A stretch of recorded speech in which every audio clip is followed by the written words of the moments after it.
नहीं, मैं हूँ doctor Raja Mehdi Hasan, chief consultant cardiologist. अमराज कल्ब के अमराज बहुत ज़्यादा बढ़ चुके हैं और उसका इलाज इंतहाई महंगा है। इस पे थोड़ी सी अगर एहतियात करें, अगर प्रिकॉशनरी मेजर्स करें तो आप बीमारी से बच भी सकते हैं। अगर खुदा ना खास्ता अगर दिल की तकलीफ़ हो जाए तो अब उसका इलाज बग़ैर ऑपरेशन के, बग़ैर मरीज़ को बेहोश किए बड़ा आसान तरीके से किया जा रहा है।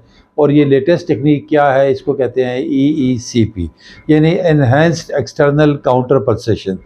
इसके ज़रिए मरीज़ 1 घंटे के लिए हमारे पास यहाँ पे शॉर्ट स्टे होता है, उसको मशीन के साथ अटैच करते हैं।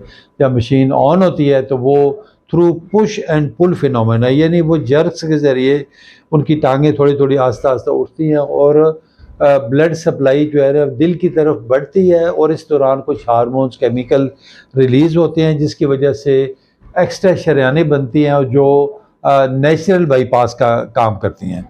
और इसकी वजह से मरीज़ के जो अलामात हैं, सिम्टम्स हैं, आस्ता आस्ता कम होते हैं और फिर कम होकर वो ख़त्म हो जाते हैं।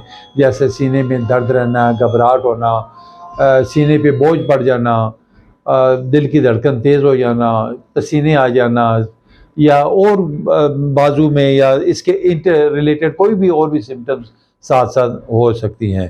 तो वो इसकी वजह से ये 1 घंटे का सेशन होता है और 35 दिन करना पड़ता है और बेतहाशा कामयाब है। हमारे पास जितने भी मरीज़ आ रहे हैं, मुख्तलिफ़ शहरों से आ रहे हैं, अल्लाह का शुक्र है कि वो सब भी यहाँ से ठीक होके जा रहे हैं और उनकी जो सब्जेक्टिव इम्प्रूवमेंट है, उनके सिम्टम्स एकदम ख़त्म हो जाते हैं। स्पेशली जो एंजाइना के पेशेंट होते हैं, जिनको बाईपास या एंजियोप्लास्टी कही गई हो और वो रिलक्टेंट है, नहीं करवा सकते या नहीं हो सकती, या मरीज़ की हालत ऐसी होती है कि मरीज़ ख़ुद नहीं करवाना चाहता, या बाद वक़्त मरीज़ की जो शरेयानें बहुत ज़्यादा तंग होती हैं, उनको उसका फ़ायदा नहीं पहुंच सकता। कई दफ़ा दिल की ताकत बहुत ज़्यादा कमज़ोर होती है, यानी जिसको इजेक्शन फ्रैक्शन कहते हैं, वो 15-20%, 30% तक होती है, तो जिसका नुकसान मरीज़ को ज़्यादा हो, और वो इजेक्शन फ्रैक्शन भी इससे इम्प्रूव होती है। ये 35 सेशंस हमें करने पड़ते हैं और उसके बाद मरीज़ को हम OPD बेसिस पे घर भेज देती हैं। 1 घंटे का सेशन होता है, ना ऑपरेशन है, ना कोई मरीज़ को बेहोश करना है, ना स्टंटिंग है, ना एंजियोप्लास्टी है, कोई किसी किस्म का पेन नहीं है और इसको नेचुरल बाईपास है। आज हमारे पास जो हमारे मरीज़ हैं, ये नज़र हयात साहब सरगोदे से आए हुए हैं हमारे पास।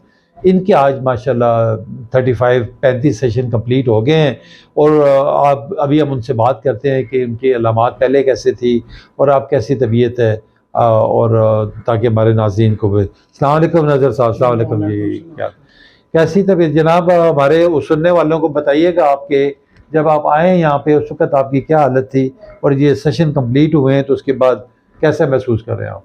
जिस दिन मैं पहले दिन आया था तो मेरी हालत काफ़ी ख़राब थी। तो मुझे वो फैसलाबाद वालों ने बताया था कि आप स्टेंट डालेंगे, तो मैं इस चीज़ पे एग्री नहीं था। तो मुझे पता चला कि इस्लामाबाद में डॉक्टर साहब एक हैं जिनका नाम मेहदी हसन है, वो मेरे कज़न हैं, उनके जानने वाले थे। उनसे उनका कुछ पहले भी उन्होंने इलाज करवाया था किसी मरीज़ का। उन्होंने बताया आप इधर आ जाएँ। तो अभी माशाल्लाह अल्लाह के फ़ज़ल से मेरे 35 सेशन मुकम्मल हो गए हैं।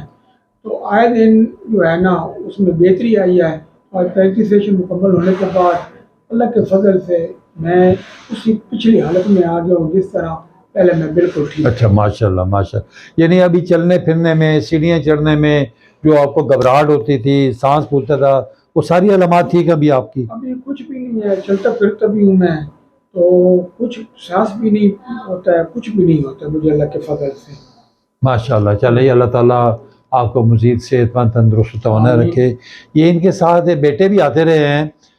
बरखुरदार, आप भी बताएं, अपने वालिद के साथ आप थ्रू आउट रहे हैं, तो यहाँ पे मुख्तलिफ मरीज़ों को भी आप देखते रहे हैं जो इलाके से आते रहे, आप कुछ बताना चाहेंगे? डॉक्टर साहब, पहले हम वाले साहब को पहले देखा था, 3 मंथ पहले इनको पेन हुआ था बहुत ज़्यादा। घर में मैं ही सबसे बड़ा हूँ, मतलब बड़े भाई इस्लामाबाद होते हैं, तो मैं ही इनको मतलब इमरजेंसी हॉस्पिटल लेके गया था। उन्होंने मतलब ड्रिपें वगैरह इंजेक्शन लगाए, तो उन्होंने बोला था आप इन्हें ट्रीटमेंट वगैरह सी मुकम्मल चेक करवा लें। हम फैसलाबाद लेके गए थे, तो उधर हमें कुछ कन्फर्म से ही हम तसल्ली नहीं होती। तो हमारे यहाँ जब इलाज हुआ है आपका, उसके मतलब बताएं, आपके कैसा है, आप महसूस कर रहे हैं? मामू ने बताया क्योंकि आप कि देखें ना, इनकी 3 शरीयानें बंद थी इनकी, और इनको बाईपास का कहा गया था, जी, और इन्होंने ये ECP थेरेपी करवाई है और साथ डिटॉक्सिफिकेशन थेरेपी भी करवाई है। अभी हमने 1 मंथ चेक किया है, मतलब अभी हम आपके पास आए हैं डॉक्टर साहब, हमें कंफर्म हो गया है कि चाल चलन बिल्कुल, खाना पीना नींद वगैरह सब कुछ बिल्कुल फिट है। अभी हम अल्लाह का शुक्र करते हैं, बिल्कुल हमें भी सब नजर आ गया कि बिल्कुल हमारे बाबा अच्छा ठीक है, चलें, बहुत शुक्रिया, बहुत अच्छा। नज़र साहब, आप हमारे जो मरीज़ हैं, दूसरे हार्ट के मरीज़ हैं आपके इलाके में, या वो जो सुनने वाले हैं, आप उनको क्या मशवरा देना चाहेंगे? कि मैं तो उनको यही मशवरा दूंगा, जो भी मेरे से पूछे तो बताऊंगा कि ये जो इलाज है ना, इसमें थोड़ा टाइम लगता है, लेकिन ये इलाज जो है ना नेचुरल, ये बहुत अच्छा है, इसमें कोई प्रॉब्लम नहीं है, ना कोई तकलीफ़ है। तो बाकी जो बाईपास होता है या वो स्टेंट होते हैं, उसमें प्रॉब्लम आ जाती है, रिस्क होता है उसमें, और कोई ना कोई कॉम्प्लिकेशन होने का ख़तरा रहता है बकौल आपके। चलें जी, बहरहाल बहुत शुक्रिया नज़र साहब आपका। वो कहते हैं the option for patient with no options, यानी ऐसे मरीज़ जिनके पास कोई किसी किस्म की ऑप्शन नहीं है, जिस तरह ये थे, कोई मतलब बाईपास कराने के लिए ये तैयार नहीं थे, या और कई मरीज़ होते हैं, या एंजियोप्लास्टी के लिए, या कई दफ़ा फाइनेंशियल इश्यूज़ की वजह से, पैसों की वजह से भी लोग आजकल 7-7 8-8 लाख रुपए बाईपास का भी ले रहे हैं, एंजियोप्लास्टी के भी काफ़ी सारे एक स्टैंड पे 2-2.5 लाख रुपया ले लेते हैं। तो इसमें इंतहाई मतलब इकोनॉमिकल तरीके से होता है, और इसमें किसी किस्म का कोई रिस्क नहीं है। कम अज़ कम मेरी सब सुनने वालों से रिक्वेस्ट होगी, जिनको भी तकलीफ़ है, चाहे उनकी 2 शरीयानें बंद हैं, 3 बंद हैं, या उनको बाईपास का आ गया है, मॉडरेट डिजीज़ है, या उनको रिस्क है, जैसे किसी को शुगर है, ब्लड प्रेशर है, या उम्र के इस हिस्से में है 65-70, मतलब अगर उनकी एज है, तो मैं समझता हूँ उनके लिए पहली ऑप्शन ये होनी चाहिए, क्योंकि ये बेज़रर है, इसमें किसी किस्म का रिस्क नहीं है, नुकसान नहीं है, कोई कॉम्प्लिकेशन नहीं है। बाहर के ममालिक में भी, इवन US के अंदर, UK में, इंडिया जैसे मुल्क में, पहले वो लोग ट्रीटमेंट करते हैं, साथ थेरेपीज़ करते हैं, और बाईपास ये सबसे आखिर में फिर ऑप्शन होती है उनके पास।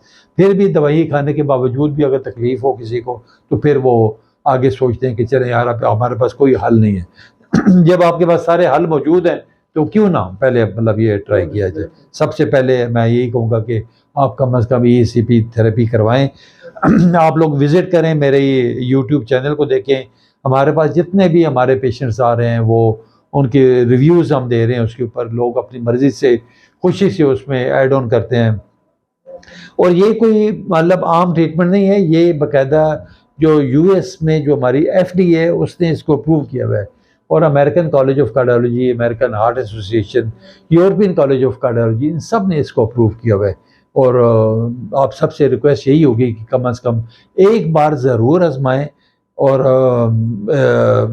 शर्तिया तौर पे मैं समझता हूँ कि, क्योंकि हमारी कोई मरीज़ ऐसा नहीं है जिसको कोई शिकायत रह गई हो। तो नज़र साहब बहुत शुक्रिया आपका, आपका भी बेटा शुक्रिया, थैंक यू वेरी मच, और अल्लाह ताला आपको सेहतमंद तंदुरुस्त चलें। अच्छा।